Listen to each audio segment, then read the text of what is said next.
What's up, guys? Uh, so I thought of doing this new series called Real and Vulnerable. Basically, these are conversations which talk about the not so fancy, flamboyant parts of a person's life, and but and the dark and underlying shadow work that every person sort of has to explore at some point, and which forms the basis of the real work that happens in any person's life. But often it's only the you know uh, success or achievements which are put out in the public, and all the dirty work that happens behind is often stays behind doors. And personally, for me too, uh, it's sort of therapeutic to kind of share my fallacies, my drawbacks, my weaknesses, and my uh, the things that make us go in circles. And I think often in these platforms it's only the good days which are shown. So I thought I wanted to do a few videos in which I sort of share different experiences of my life and be real and vulnerable. And in future probably I'll have other people also, which I'll be talking to in these contexts. So I kind of started to wanted to sort of start off with my own reality and vulnerability, to kind of give you a little context of how was my journey in poker in the last 2-3 years. So I started off playing poker. Although I've been playing for a while, I was working at Ola and I was playing on the side, and then at some point I was really interested in doing something within the poker community. That's when I sort of started a poker site, and I wanted to build that, and I quit Ola to work on that. Somehow things fell off and I couldn't continue on the project, and I started playing poker on the side, sort of having a lot of free time. I enjoy the game, and sure, why not? And then there were a lot of events that sort of catalyzed that situation. The friend with whom I started this company had passed away, and then there was a lot of emotional energy that I shared with Abhinav to do something in poker, and that sort of fueled my intention. And that situation obviously catalyzed, and grace was there.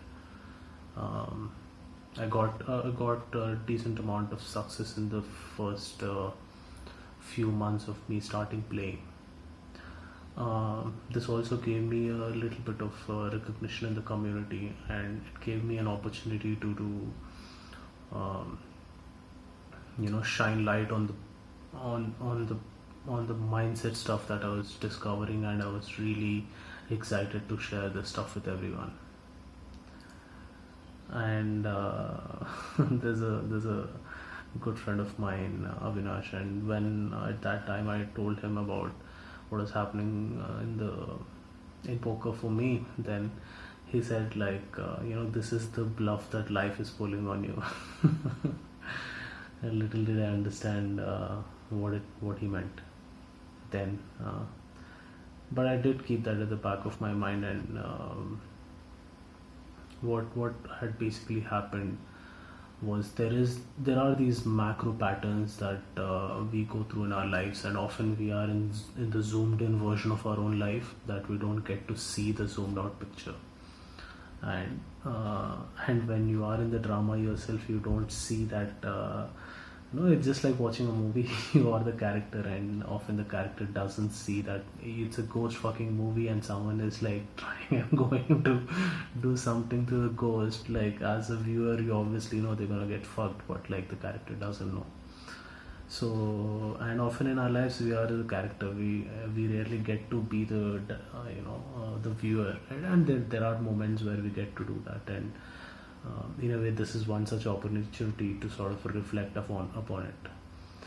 So then what started happening was, then there's a lot of context to it, but to just kind of come to the crux of it, I had this pattern of seeking validation, of seeking comparative goodness, of being topper in a class, or it all goes back to the childhood experiences that I have, and how I was always sort of motivated to be the topper of the class and be relatively good in a certain environment, and that's how I got approval from the elderly people that I was around. Um, and so this becomes a subconscious pattern that happens. And uh, there was nothing traumatic experiences which necessarily created it, but it's just an incentive structure that as children we learn at that point, that you are appreciated when you are at top of the class, and you want to strive to be that, to get that appreciation. And so inherently there was this inbuilt pattern that I had developed of needing validation. And especially after quitting a cushy job at Ola and taking this risky venture of starting of a poker site, and that falling down, and there's a lot of emotional stress of the friend with whom I started passing away. There was a lot of need for validation that yes, I'm on the right track. And this poker community and the voice that I got in the community and the people reaching out to me, everything gave me that validation. And the poker success in the initial stages also gave me that validation that I was doing something right.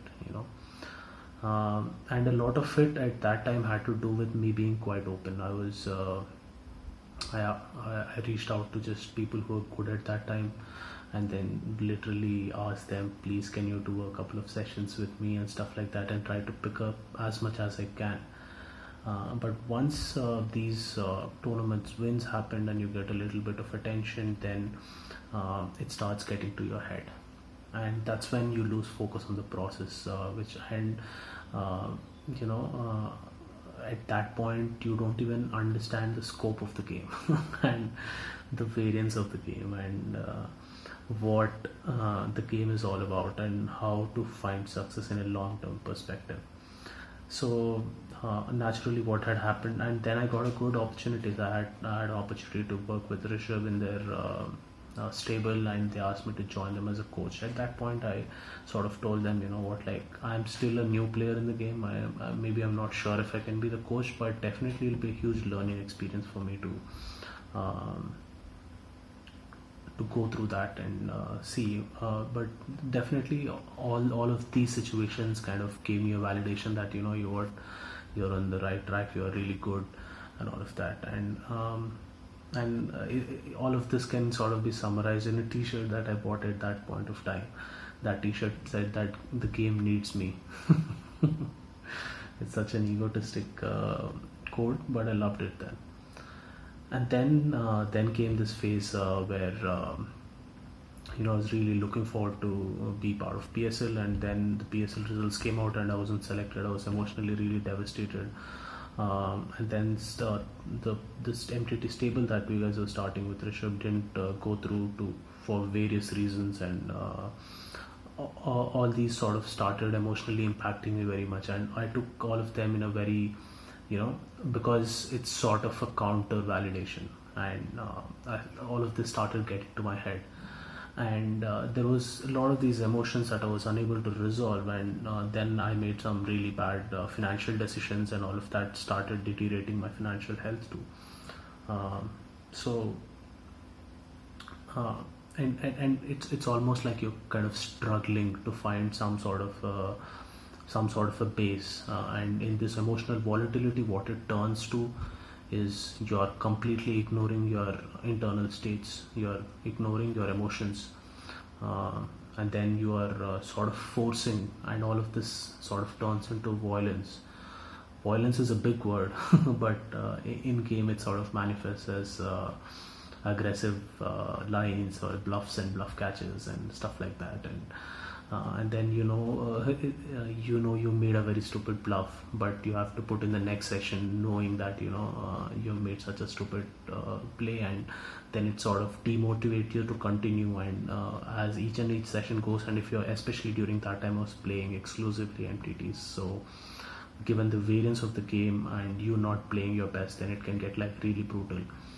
And I sort of had this sort of persona to keep up, that you're a good player, you're fucking supposed to be the coach, and you're not even beating the game at a basic level where you're making a living out of it. And so all of these and then you are unable to accept that, you're unwilling to see that you're not good enough to beat that game at that mind state. So, and this continued for a while, and it reached a point where, like, one day my roommate's girlfriend came to our home, and then I was like, I just looked at her, and I couldn't like smile at her. I wanted to, but I couldn't. That was a point at which I sort of realized I'm depressed. People might have a little bit aversion towards this word, but I feel like it's just the ebbs and flows of life. And depression is essentially a sign of life showing you that the decisions or the direction that you're going in life is not being productive to you. It is the macro expression of your emotional side. And so at that time, I think I was sort of like, because before that I had experienced heightened states of awareness within me, and had some great mind states. So I know how my mind can be, and during that time I know how my mind was, and I know so every day was sort of a struggle. You have to fucking get up and figure out what, like, motivate yourself to get your work done, because it's very difficult, it's very lethargy, it's inertia. And obviously drugs also catalyzed us. Drugs, as in I was doing weed, and so that catalyzed too. So all of that was going on, and then during that time, Namita also was getting intensely into her own sadhana, and looking at that, I was sort of, there is a certain tool that I know I can use that tool. Why don't I put that to use? And I slowly started doing a little bit more sadhana, and then started doing some physical activity, and when all of these things were going on, then life also helped me. A lot of people came to my aid. First thing I realized, I need to change my environment in a way that's conducive to me. So I did that, and then slowly people also started helping me in giving me different opportunities and different ways. And I think the first most important point was just accepting where I was, accepting that I was financially broke, mentally broke, and whatever I was trying to do is not working. And that was a very, very difficult thing to do, because it meant that I had to put away my ego. The only thing fucking you're trying to protect all the time. And one of the reasons that I sort of wanted to do this is also to break this falsehood that and the hype that's created around success, and the image that you just unnecessarily just waste a lot of energy in maintaining for yourself. So and then after that point, then you just realize, like, I'm sort of a dramatic person, and like whatever, I enjoy the drama of life. And when at that point one day is like, I don't have anything to do, like I'm completely broke, like, and I don't have account balances and stuff like that. I just so I thought, like, like, whatever I can do at this moment, I'll try to do so. And I just put out like $200 on Spartan, and then I start playing 1 rupee, 2 rupees. And that day I knew there will be a day where I'll remember this day, and it'll be like, what, like, I did whatever best I can at that time, even at the lowest point. And it is more sort of just a acknowledgement to self that I'm willing to do whatever the fuck it takes. And then slowly momentum started gathering up, and there were different opportunities that I took on, and mainly then I got really back on my track of introspection and looking at stuff as it is, and looking at things more honestly, and start paying more attention to the stuff that I was neglecting. I started looking at more of my macro patterns that I'm going through, and there were a lot of discoveries along the way. Like, to sort of name a couple, there was this insecurity that I was having whenever I was facing a tough opponents, where I started doing some random shit just to sort of be a good player, beat them, and all of that again comes from this childhood insecurities, or the appeal to authoritarian figure in your life that you want to appeal to by being a good player or a comparatively better player, and all of this, and this sort of manifests in also in game in so many subtle ways. Like, you end up making a little bit more bluff catches, because just making that bluff catch or making that good bluff makes you a better player, and you want to be that better player, and all of this stupidity, which and it's basically, it's all like all the subconscious patterns that we have serve a purpose, and they are there because of all the fucking subconscious patterns is why we exist as a human being. These have helped the evolution. These are part of our psyche. These are part of our it's a defense mechanism. These subconscious patterns are there to protect us. It's just that it's not serving the purpose that I'm doing right now. And let's say I'm in a tough situation on a bluff catch on the river, and then suddenly I'm just thinking of what to do, but then I'm not really thinking of the technical stuff that I need to be thinking about, but my mind is just like, what, I want to make this decision fast and be right. When you're right, you get this euphoric feeling, and when you're wrong, you feel like, what the fuck did I just do? And what you're going for is that feeling of hero, and that feeling of hero comes from you being relatively good. You made this hero call with queen high or whatnot, and why that is important is because then it proves to you that you're better than the other player. And why you need that is because through your childhood you have been always told that you need to be better than other people, you need to top the class, and that's how you're gonna get my validation at home. And as a child you want that, and no one has any misintents. It's just how life is, and these patterns become subconscious, and then they come in a situation where they become counterproductive to you. And at that point, you sort of recognize them and put them where they need to be, and sort of just gaining awareness over these patterns can slowly take away the control they have over you. They're not going to happen instantly, but it's just that you go through these cycles enough number of times, more and more consciously, and then you're able to see that what is happening. So it is in that context, sort of, what is the macro pattern that I saw that was happening to me is I was going through these cycles of seeking validation and getting some sort of a success, and then your ego is sort of boosted, and you want to guard that by having an image of you, and an image of being too good, and that is ego. And then you're constantly trying to protect that, and in that pursuit you are basically being blind to the realities on your life, and it goes to a point where it can fucking take you to depression, and really the point from which you come back is when you really accept for what you are. And so then what is the reason for you to not do that all along? So I thought this journey, as well as this open sharing of what happens to a human being, which happens to pretty much everyone, some more than the other in terms of how intensely it manifests in your life because of the situations around, and then this game of poker is a great catalyst to look at that, and because it invariably puts you through these cycles of variance and decision making and volatility that's created in your mind because of a bad decision that you made, or like because of variance, or because of things that you can't control. And so you're constantly put in this cycle to examine your own psyche and how you're dealing with it. And so I think it forms a great catalyst to really explore it for yourself. And I feel like there is this community who are engaged very much in this process, and so I thought I'll be real and vulnerable with you guys.